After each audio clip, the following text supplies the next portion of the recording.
excess pressure inside liquid drop. जैसे ये कोई लिक्विड का ड्रॉप है, पूरे में अंदर लिक्विड भरा हुआ है, इसका यहाँ कहीं पर सेंटर है। आप सबको पता है कि अंदर जो प्रेशर भी अंदर, ये साइड बेटा कौन सा साइड है, कॉन्वेक्स है या कॉनकेव है? बताओ भाई, अंदर वाला साइड इधर से देखने पे कौन सा है? कॉनकेव।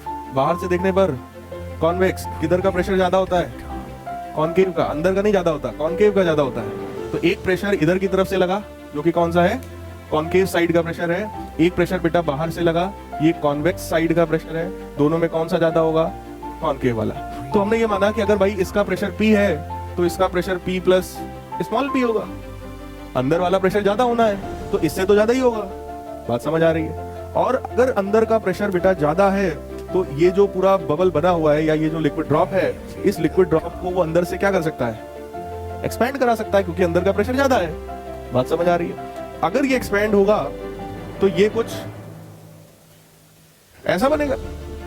इनिशियल जो रेडियस था इसका वो था r, और जो एक्सपेंशन हुआ वो एक्सपेंशन कितना हुआ? Delta r। डायग्राम में किसी को कोई दिक्कत तो नहीं है? ठीक है। अब अगर ये एक्सपेंशन हो रहा है या होने की कोशिश हो रही है तो उस एक्सपेंशन में कुछ ना कुछ वर्क डन होगा। वर्क डन का फॉर्मूला बोलो क्या होता है? Work done is equal to force into displacement, और वो डिस्प्लेसमेंट यहाँ पे कितना है? Delta R. सही है ना? फोर्स कितना है इसके ऊपर बेटा? तो फोर्स आप कहेंगे सर प्रेशर इनटू एरिया। बोलो यार, फोर्स जो होता है वो प्रेशर इनटू एरिया। ये बताओ किस प्रेशर के कारण ये एक्सपैंड हो रहा है? कैपिटल P की वजह से या इसकी वजह से? केवल स्मॉल p की वजह से।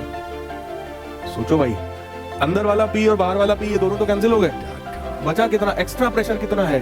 Small p। उस स्मॉल p की वजह से ही तो ये वर्क हो रहा है। समझ आया? अब वो स्मॉल p बोलो कितने एरिया पे लग रहा है? एरिया कितना होगा? पाई आर स्क्वायर या 4 पाई आर स्क्वायर? भाई आप किसकी बात कर रहे हैं? आप सर्किल की बात कर रहे हैं या आप लिक्विड ड्रॉप की बात कर रहे हैं? लिक्विड ड्रॉप स्फीयर है या सर्किल है?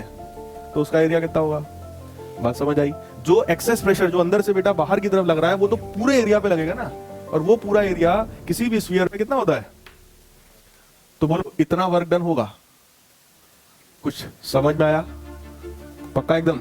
यही वर्क डन हम लोग दूसरे तरीके से भी निकाल सकते हैं। जैसे आप लोगों ने अभी लास्ट क्लास में डिराइव किया था, पीछे पलट के देखिए, सरफेस एनर्जी का डेरिवेशन आपने छोटा सा किया जो अभी आप पूछ रहे थे।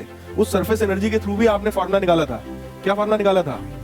T is equal to W by delta A। बोलो, ऐसा डिराइव किया था। इसका मतलब वर्क डन का एक फॉर्मूला और हो सकता है, that is surface tension into change in area. तो सरफेस टेंशन तो मान लो T है, चेंज इन एरिया कितना हुआ? अगर ये बेटा एक्सपैंड हुआ तो फाइनल एरिया कितना है? सही है? और चेंज इन एरिया निकालना है, इसलिए माइनस। ठीक है? तो ये बन जाएगा T into 4 pi are square, 4 pi delta r square plus, ध्यान से देखिएगा भाई, 8 pi are delta r minus 4 pi are square. लिख सकते हैं a square plus b square plus 2ab। बोलो इससे ये कैंसिल। डेल्टा आर ऑलरेडी बहुत छोटा होगा तो डेल्टा आर का square, so this is negligible. सही है? तो ये जो वर्क हुआ, ये वर्क बेटा कितना हुआ? 8 pi are delta are into surface tension. सही है? तो एक वर्क आपने यहां से निकाला, एक वर्क हमने सरफेस टेंशन की डेफिनेशन से निकाल लिया, और ये दोनों वर्क डन क्या है आपस में? सेम है। तो आपने बोला sir small p into 4 pi are square into delta R should be equal to 8 pi are delta are into T. Check करो इसमें से क्या क्या कैंसिल होगा।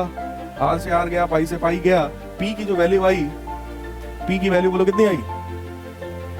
2t by are. इसका मतलब कॉनकेव साइड में जो एक्स्ट्रा प्रेशर था वो एक्स्ट्रा प्रेशर कितना था?